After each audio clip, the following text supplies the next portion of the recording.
Welcome to Get Connected with Nina Del Rio, a weekly conversation about fitness, health, and happenings in our community on 106.7 Light FM. Good morning, and thanks for joining us on Get Connected. Whether you're re-entering the workforce, maybe you're changing careers, or in a traditional corporate position, the economy and the future of the workforce still is changing dramatically. Our guest today is Dr. Tracey Wilen with a guide to where the next jobs are and her career predictions for 2015. Thanks for joining us, Dr. Wilen. Thank you for having me, and Happy New Year. Happy New Year to you. Her newest book, by the way, is Employed for Life, 21st Century Career Trends, and you can find out more at TraceyWilen.com. So to begin, you start with workforce trends. Millennials moving into leadership roles sooner than expected. That's right. According to Pew researchers, our boomers are reaching the age of 65 at a pace of about 10,000 per day. For many people, that means retirement or transition into an encore career. It leaves a gap for our leaders. And the next generation is Generation X, which is about age 33, 34 to 53, 54. And that's a small generation. So executives are saying, you know what, we need to find millennials who are leaders and have them step up. So I think 2015 is going to be a big year for millennials. They're smart and they're technical savvy, and there's no reason why they can't step into leadership. Regarding that technical savvy, they tend to be more fluid with integrating technology and social media into their work lives. How do you think that will influence how a company operates and communicates? I think technology creates efficiency and simplicity. And I think that we do need more people to be able to, as you say, be very fluid with technology so that companies can become more responsive, more efficient in the digital age. The next point you make under workforce trends is the corporation. It's a stop, not a destination. 40% of American workforce by 2020. The prediction will be freelancers, contracts, and temporary workers. That's right. So 2 points here. One is I think a lot of us were groomed to think that the corporation was the destination and that's where you stayed. But in reality, if you need to think of it now as a stop in your journey. The reality is we're living to 100, our kids will live to 120, our work life will be 50 to 70 years. So that corporation that you may be banking on for your entire career will probably be a stop, maybe the mid-stop, maybe for 20 years or 10 years, but it'll be a piece of it. The other trend, as you say, is that more Americans are working freelancing, contracting, temporary workers. And this is something that is becoming a reality. Some people because of transition, others because that's just a choice of how they want to see their career develop. You may have seen this article that came up in New York Magazine recently. It's called What We Give When We Become Entrepreneurs, What We Give Up. And they had quoted research that said the probability of self-employment depends positively upon whether the individual ever received an inheritance or a gift. In other words, you're more likely to be independent if you already have some form of security. What does that suggest to you about the economic divide in the workforce, those who will be able to be independent and those who will not?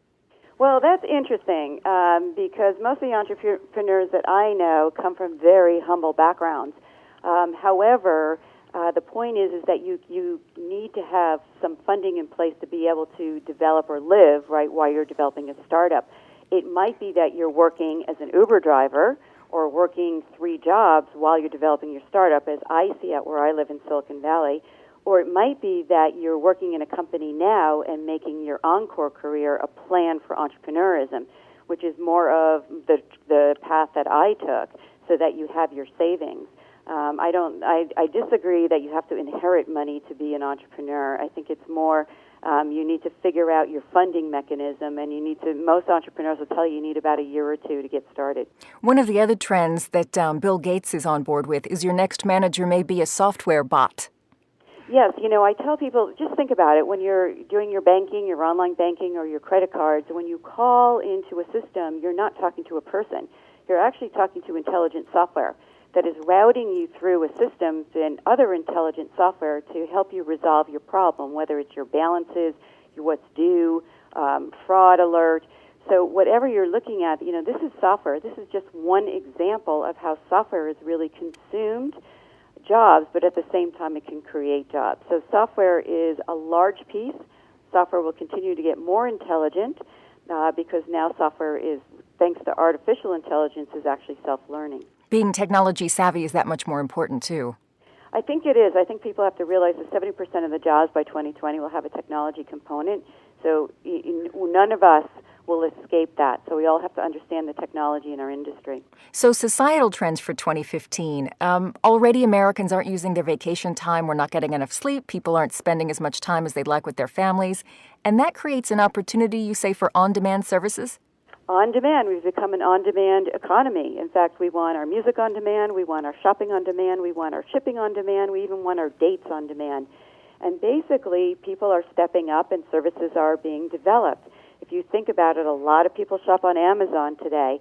That creates jobs in a lot of new areas that didn't exist before. Logistics, transportation, call centers, online chat rooms, retail, marketing, customer service, as well as new apps. So on-demand is a trend that didn't exist before, but now we can't live without, and it's creating jobs. And what is the sharing economy? It's somehow tied to that in that we just need some help with other things. Why buy when you can share? That's the new mantra in 2015. We'll share our houses with Airbnb and, rent out a room. We definitely are sharing our cars with Uber and Lyft. In fact, that's a huge trend that just came on by storm, facilitated by technology. We share our bikes, we share our clouds, and this year I shared a Christmas tree. We're speaking with Dr. Tracey Wilen about where the next jobs are, her career predictions for 2015. Tracey Wilen is an expert on the impact of technology on society, work, and careers. She's been a scholar at Stanford University and has held leadership positions at Apple, HP, and Cisco.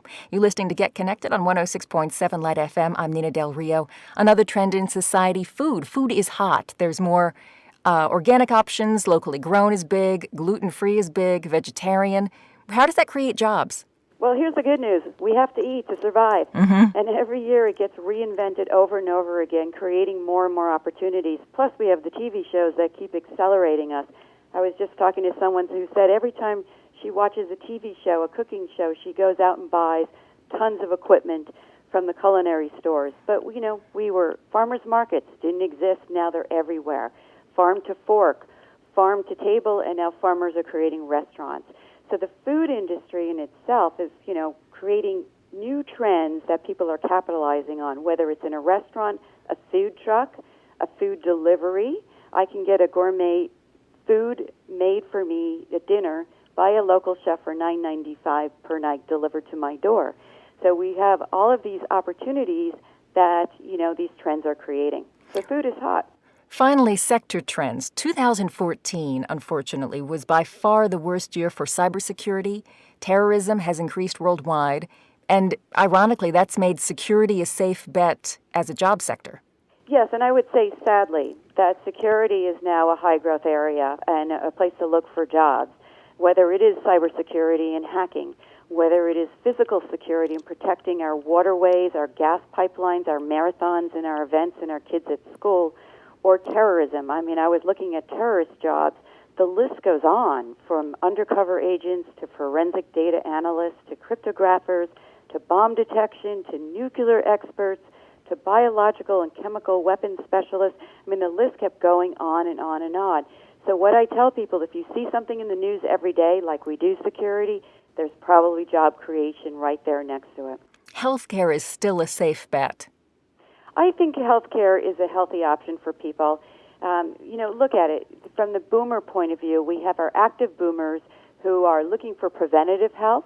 They're also investing in places like wearable technology. Can I monitor my own health and keep myself out of the hospital and out of the doctor's offices and, reducing costs? And then we have our inactive boomers who are saying, I don't want to go to an old age home. I want to stay home, so I want to have in-home services like occupational therapists or physical therapists or health aides or nurses. I even just met a physician who says he's going back to doing home house calls because the boomers are asking for more in-home services. And to do some of these services, the good news with this is that entry-level positions, there's more of those. I like healthcare because it is a building block career. You can enter high school degree or minimal certifications. You can move around into marketing, clinical side, IT, and you can continue to build on certifications or degrees as you decide, is this a fit for you and where is your career journey? So finally, in sector trends, STEM jobs, science, technology, engineering, and math, those are continuing to grow. It's technology and biology, right? These are the two areas that I encourage people and their kids to start thinking about seriously. Job growth is big data, cloud computing, robotics, right? Even drones, you name it. This is where the jobs are in demand.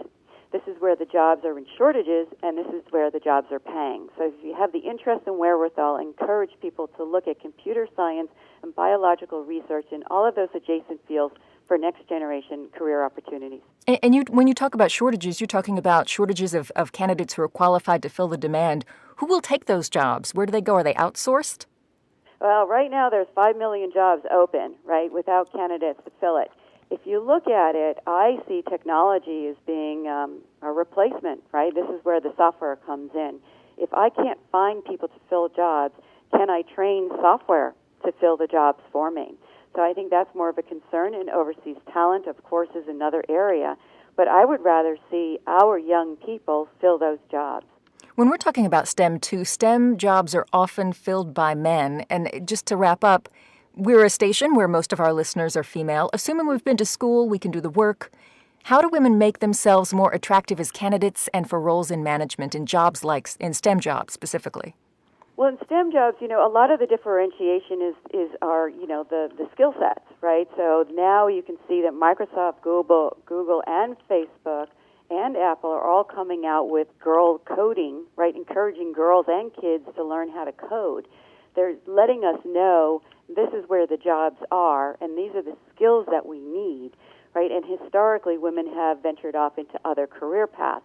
So I think we have a concerted effort now, both in the schools and by companies, saying this is what we need, this is the future, and we're making an investment in trying to train people and giving them opportunities. And for women who are already in those positions and wanting to move up? Here's what I encourage for women who are in firms. I would join high-visibility projects and cross-functional teams that touch on technology. Build up your technology skills. It's an asset for you. Look for lateral moves. Look for high-visibility projects where you can become well-known. And, sadly, if it's not happening for where you are, look at competition, look outside, and see where your next step is. Always keep on top of your career and plan it. Dr. Tracey Wilen frequently contributes to the Huffington Post, the Examiner, the Christian Science Monitor. She's a global speaker on the impact of technology on work, careers, and women's leadership. Her new book is Employed for Life, 21st Century Career Trends, and you can find out more at tracywilen.com. Dr. Wilen, thanks for joining us on Get Connected. Thank you very much.